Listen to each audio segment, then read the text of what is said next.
brought to today's event was a different perspective on communicating science.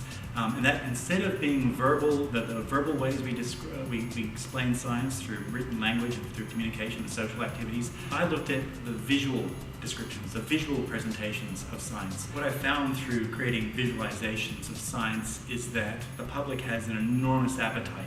They're actually really eager and keen to find out more about science and how their bodies work. So if you have a visual, or if your research has some sort of a visual image, it's a huge advantage to get an interest from journalists and from people who are reporting on science, but also just to access the general public. If they can see pictures of real data from your science, it works very well to engage the public. But what you mustn't do is then bury that image in lots of fancy technical language that you typically use to describe your work to your peers. You have to find a new form of language, a metaphor, an analogy, to convey to the public in a meaningful way what it is your science is, verbally, but then show them the science, show them the real data. They love it. I think the most important thing to remember about social media is that it's called social media because it's about being social and it's about having conversations with people, building relationships with people and getting to know people. It's quick and it's easy to use. There's a lot of third-party apps, so you can put it on your phone, you can put it on your laptop, you can put it on your iPad. If you're on the couch watching TV at night, it's a great, I find that personally is a really good time to spend some time on Twitter because people are talking about other things that interest them at that time of day.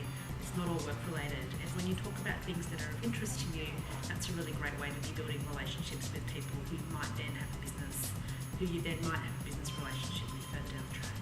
No matter whether you're pitching to the conversation or you're pitching to any other media outlet, one really important thing is to read before you write. So if you know the style of the outlet that you're pitching to, like conversation, we tend to publish 600 to 800 word articles. They're very conversational. We're aiming for a 16-year-old level of literacy. So if you've read the site or the newspaper or the magazine, wherever you want to end up, if you've read it before, you'll have a much better chance of hitting the right tone. Practice before you pitch. So if you're talking to journalists or if you're pitching an article, whether it's to a journal or to a mainstream news outlet, actually practicing that, and that means practicing with your comms person, but also practicing with your friends. Even though we often talk about the pub test, and that's something that journalists get taught too, which is how would you say this if you had to explain it to someone at the pub? So not using the language you'd use with peers and maybe that professional jargon. How would you say it simply, and how would you get people to say, oh, that's really interesting, tell me more? Are you writing for an audience that knows nothing about your area?